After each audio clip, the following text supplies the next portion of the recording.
ایک اور حدیث، بیٹا میں تو حدیث پڑھتا ہوں چونکہ میں نے تاریخ اور حدیث کو مل کے پڑھا تو مجھے جتنا آتا ہے، I never claim to be the best one, I am just the ordinary one. لیکن سمجھو ایک بہت بڑی حدیث ہے. رسالت مآب نے کہا سندھ کی تباہی ہند کے ہاتھوں اور ہند کی تباہی چین کے ہاتھوں ہوگی. خرب السندھ من الہند و خرب الہند من الصین. اپنے تناظر میں ایک سینیریو دیکھو. اب یہ سندھ کو بھی دیکھنا پڑے گا. میں نے کہا جیسے بلاد شام، جیسے خراسان میں افغانستان مشہد تک کا علاقہ. سندھ کا علاقہ کون سا ہے؟ سندھ کا علاقہ اٹک سے نیچے سے لے کے اور مکران کوسٹل ہائی وے گوادر تک، یہ سندھ کا علاقہ تھا. گوادر تک مکران کی کوسٹ جو سندھ کے ساتھ ساتھ اندر جاتی ہے. بلوچستان کا جو موجودہ رقبہ ہے یا جو کچھ تھا یہ کچھ اور تھا. اور پنجاب کا کچھ ایریا یعنی اس طرف کا پنجاب وہ ایک علیحدہ تھا، لیکن اٹک سے نیچے سے لے کے یہ جو سندھ کی طرف جاتی ہے، یہ ساؤتھ پنجاب کی طرف سے آگے اوپر جو چیزیں چڑھتی ہیں، یہ سارا ایریا انکلوڈیڈ، یہ سارا کا سارا، یعنی وہ کراچی کے سمندر سے لے کے ٹھٹھے کے سمندر، ٹھٹھے کے ساتھ ساتھ وہ سارا جو سمندر کا علاقہ ہے وہ پٹی پوری گوادر تک، یہ ساری پٹی سندھ ہے. اب مفروضہ میں بات کرتا ہوں مفروضوں کے اوپر، لیکن اس کو سمجھیے کہ کیا یہ پریکٹیکل ہو سکتا ہے؟ جب ہمارے حالات اتنے خراب ہو رہے ہیں، کہیں انڈیا ہم پہ حملہ کر دے، اور پھر جو رسالت مآب نے کہا بیٹا میں اس کو جانتا ہوں، میں اس کو جانتا ہوں جو رسول اللہ صلی اللہ علیہ وسلم نے فرمایا بادشاہ کونین کے لفظ ادھر ادھر نہیں ہو سکتے. بے شک آپ نے فرمایا تھا خرب السندھ من الہند، سندھ کی تباہی ہند کے ہاتھوں ہوگی.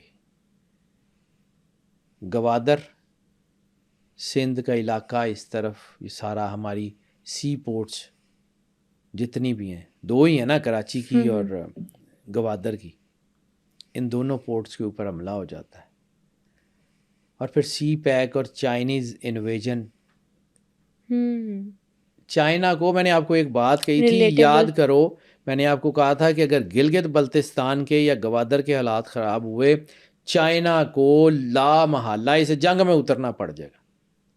سی پیک ہم نے بند کیا ہے، چائنا کی تو انویسٹمنٹ ہے، they will take care of it. بے شک اگر انڈیا ہم پہ حملہ کرتا ہے اور ہم اس قابل ہی نہیں ہیں، ہم آپس میں لڑ رہے ہیں، ہم اپنی عوام کو مار رہے ہیں، ہم اپنے لوگوں کے ساتھ ظلم کر رہے ہیں، اور ہم اس قابل ہی نہیں ہیں اس جنگ کو لڑ سکیں. جب انڈیا ان چیزوں کے اوپر قبضہ کرتا ہے تو پھر چائنا آتا ہے. پھر آپ کو ایک اور بات کہی تھی ایسکٹالوجی میں جس کے اوپر ذکر کیا جاتا ہے، اتک کا لفظ ہے. اتک بتایا تھا، اٹک کا پل ہو سکتا ہے جب سرکار ختمی مرتبت بادشاہ کونین نعمت اللہ شاہ ولی اور بہت سارے لوگ جنہوں نے رسالت، ویسے دین تو رسول اللہ کی وجہ سے ہے نا، مدینہ تو علم کی جوتی کا صدقہ علم ہے نا، باقی سب کو جس کو بھی ملا ہے وہ رسالت مآب کے واسطے وسیلے سے ملا ہے نا. تو رسالت مآب سرکار ختمی مرتبت نے جو کہا کہ یہ ہوگا، اس کو ہم کیسے ڈینائی کر سکتے ہیں؟ اور یہ پورا سندھ کا علاقہ، صرف سندھ وہ کراچی اور وہ جو ہے لاڑکانہ نہیں، پورا نیچے تک گوادر مکران کوسٹ تک، پھر اس طرف سے بلوچستان کا علاقہ خراسان میں ہے، جس میں کے پی، جس میں افغانستان، جس میں یہ سارا علاقہ مشہد تک، مشہد امام رضا علیہ الصلوۃ والسلام، مشہد خراسان، اسے خراسان رضوی کہتے ہیں. ادھر کا خراسان یہ پورا علاقہ ہے، بہت بڑا، 2 ملک ہیں اس کے اندر، 3 ملک بلکہ. اور اسی طرح پھر جب چین کی بات ہے تو علم حاصل کرو، چاہے تمہیں چین جانا ہو، ٹیکنالوجی کا ذکر تو وہاں ہے. دین تو سرور انبیاء سے زیادہ کوئی اور جانتا ہی نہیں تھا، وہی تھے دین. سیکھنے کو کیا بھیجا تھا؟ ٹیکنالوجی. کام کرو، پڑھو، سمجھو. قرآن پاک بار بار کہتا ہے کوئی ہے جو سوچے سمجھے. قرآن پاک میں یہ ساری چیزیں موجود ہیں اور یہ ہونے جا رہی ہیں.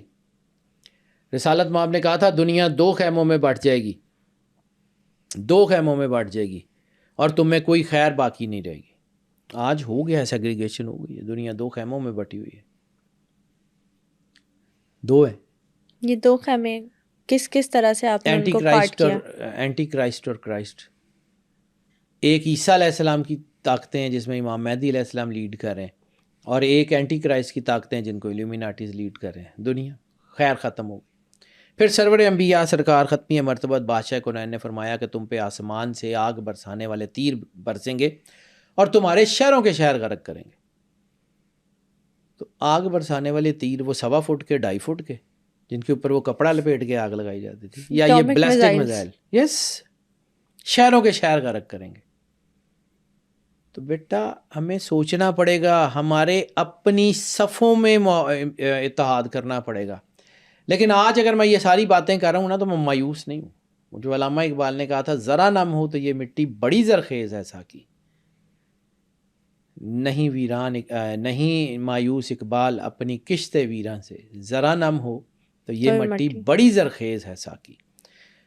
مسلمان آج بھی ویسے ہی ہیں، صرف تھوڑا سا ان کی سوچ کا پردہ ہٹنے کی دیر ہے، یہ اکٹھے ہو جائیں گے. اور میں نے آپ کو کہا تھا کہ مجھے لگتا ہے کہ ایک دن مسلمانوں کی بڑی طاقتوں نے اکٹھے ہو کے جو ہے وہ اینٹی کرائسٹ کے ساتھ لڑنا، اور یہ سارے ملک اکٹھے ہوں گے. ان کو احساس ہو جائے گا کہ ہمیں تو امپیریلزم کاٹ کے لڑوا رہا تھا، ہماری تو آپس میں لڑائی ہی نہیں. یہ لڑائی ختم ہونی ہے اس دن جس دن مسلمان اکٹھے ہو گئے. بے شک مسلمان بیسیکلی بیٹا ایک ہی جگسا پزل کے مختلف حصے ہیں. جس دن یہ سارے حصے اکٹھے بیٹھ گئے، اتنا خوبصورت چہرہ اسلام کا بنے گا. یہ سارے جس دن اکٹھے ہو گئے، رسالت مآب سرکار ختمی مرتبت بادشاہ کونین کی جو حدیث ہے نا، میں جس کا بار بار ذکر کرتا ہوں، بار بار، میری زندگی کے 10 سال اس حدیث کو پڑھتے ہوئے اور سمجھتے ہوئے گزر گئے. 10 سال کے بعد اس کا مطلب سمجھ آیا تھا، لیکن آج جو آیا ہوا ہے مجھے لگتا ہے وہی ہے. ہو سکتا ہے میں غلط ہوں. ہمارے 72 فرقے ہوں گے اور 73واں نجات پائے گا. ہوں گے 72 تو 73واں آئے گا کہاں سے؟ جس دن یہ 72 اکٹھے ہو کے بیٹھیں گے نا ایک جگزا پزل کی طرح، جس دن یہ سارے اکٹھے ہو گئے، اس دن اسلام کی جو شکل بنے گی نا بہت خوبصورت ہوگی، اور وہ دنیا کو لیڈ کرے گا. وہ دنیا کو لیڈ کرے گا. وہ جو علامہ اقبال کی ایک اور، بیٹا ہم علامہ اقبال کو پڑھنا چھوڑ دیا، ہم نے ظلم کیا اپنے بچوں کے ساتھ. ابلیس کی مجلس شورا ایک کتاب، ایک نظم ہے بڑی خوبصورت. اس میں ابلیس جو ہے نا، وہ شیطان، وہ اپنے چیلوں کو تقریر کرتا ہے. اس کی تقریر کے متن میں ایک جملہ ہے کہ مزدکیت فتنہ فردہ نہیں اسلام ہے، کہ کل اگر دنیا میں کوئی چیز رفٹ ڈالے گی نا جو ہمارے اس امپیریل سسٹم کو چیلنج کرے گی، تو یہ جو کارل مارکس کے نظریات ہیں، یا رشیا یا ماسکو کے یہ لیبر کے جو قانون ہیں، یہ نہیں کریں گے. مزدکیت فتنہ فردہ نہیں، آنے والے دور کا مسئلہ ہمارے لیے یعنی شیطانی نظام کے لیے یہ نہیں ہے کہ یہ جو ہے نا یہ مزدکیت، یہ کمیونزم ہمیں جو ہے یہ تنگ کرے گا. نہیں، فتنہ فردہ اسلام ہے. اسلام جس دن اکٹھا ہو گیا نا، اس لیے تو اسلام کو مار رہے ہیں، اس لیے تو چاروں طرف سے مسلمانوں پہ حملہ ہو رہا ہے. وہ دونوں امپیریل طاقتوں کے نمائندے ہیں، ایک ان کو مارتا ہے، ایک ان کو مارتا ہے، اور یہ آپس میں لڑ رہے ہوتے ہیں کہ جی وہ انہوں نے سانو مارتا ہے. تو دونوں کے ساتھ ظلم ہو رہا ہے، دونوں کے ساتھ ظلم ہو رہا ہے، دونوں کے. بھائی وہ سیریا میں جب وہ جہاز ڈوبتے تھے، 60 لاکھ لوگوں کو ملک چھوڑنا پڑا شام میں. 60 لاکھ تھوڑے ہوتے، بہت بڑی. اور وہ جو ایک تصویر آئی تھی، ایک وہ 2 سال کا بچہ وہ جو سمندر کے اندر سے ڈوب کے وہ صحرا کے اوپر مردہ پڑا تھا. بیٹا آج تک وہ تصویر ہانٹ کرتی ہے مجھے، آج تک وہ تصویر میرے یہاں دماغ میں ہے. میں کبھی سوچتا ہوں کہ وہ چھوٹا سا بچہ، وہ میرے بچوں کی طرح، آپ کے بچوں کی طرح ہی تو ہے. وہ کس کا بچہ ہے؟ انسان کا بچہ تو تھا، جن کے ماں باپ مار دیے گئے، جن کا خاندان مار دیا گیا، جن کو جو ہے اس ملک میں رہنے نہیں دیا گیا، جن کے اوپر ایک طرف جو ہے وہ بشار کی فوج حملہ کرتی تھی، دوسری طرف داعش والے حملہ کرتے تھے. اب مسلمانوں کو نا آہستہ آہستہ، کچھ لوگوں کو، باقیوں کو نہیں، لیکن سمجھ آنا شروع ہو گئی ہے کہ یہ ہمارے ساتھ کر کیا رہے ہیں. حسن البنا کی جو تحریک ہے اخوان المسلمین کے ساتھ داعش نے کیا کیا؟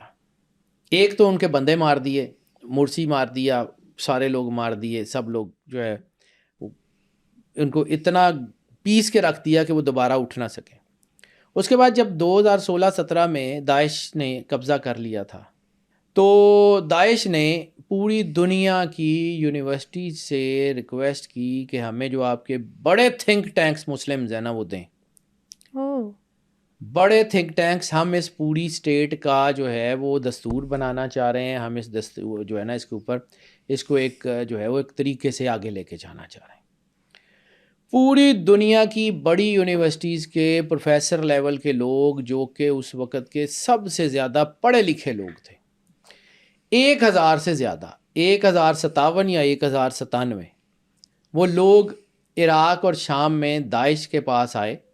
پوری دنیا، کوئی بیلجیم سے، کوئی فرانس سے، کوئی جرمنی سے، یعنی دنیا کی بڑی یونیورسٹیوں کے مسلم اسکالرس جن میں زیادہ تعداد اہل سنت کی تھی، زیادہ تر تعداد اہل سنت کی تھی، ان کو جب داعش نے جو ہے وہ بلا لیا تو پھر ان کے ساتھ کیا کیا؟ کچھ کو زندہ جلا دیا گیا، کچھ کو جو ہے وہ گولیاں مار دی گئیں، کچھ کو پھانسیاں دے کے ان کی لاشیں سڑکوں کے اوپر ٹانگ دی گئیں. دنیا کے تھنک ٹینکس. کیوں؟ یہ کیا مسئلہ تھا ان کے ساتھ، ان پڑھے لکھے لوگوں کے ساتھ کیا مسئلہ تھا؟ سیڈس آف نالج کو ختم کرنا تھا. ابو بکر البغدادی نے یہ کیا تھا کہ جی وہ خلیفہ ہے تو فلاں.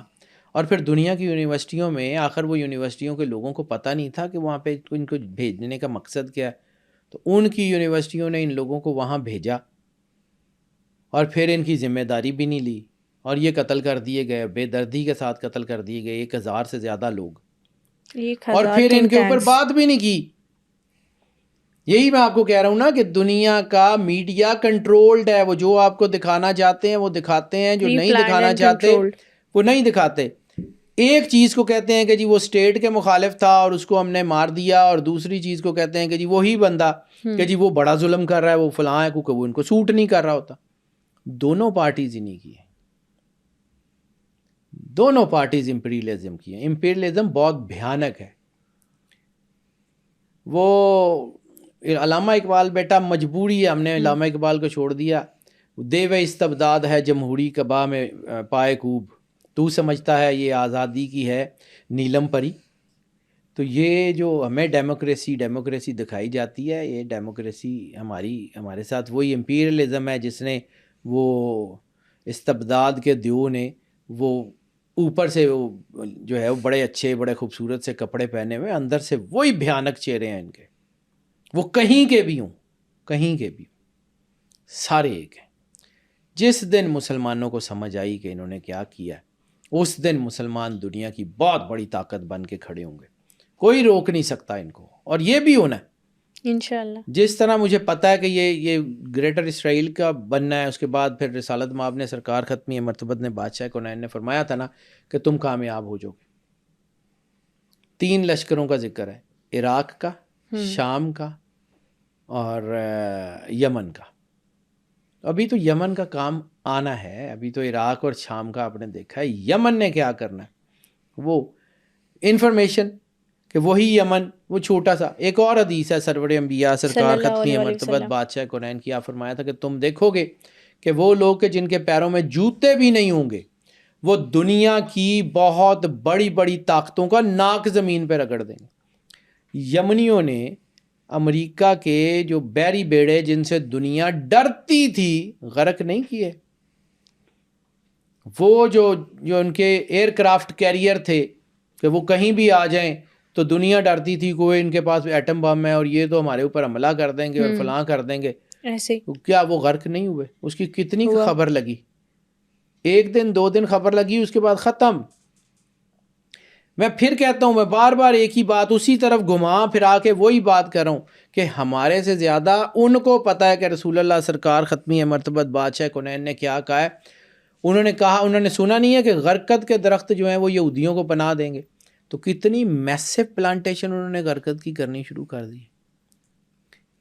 یہ صرف اسرائیل کے ارد گرد یعنی عراق شام کے علاقوں میں جو ہے وہ 80 لاکھ سے زیادہ غرقد کے درخت پلانٹ کر دیے انہوں نے بیت المقدس کے ارد گرد.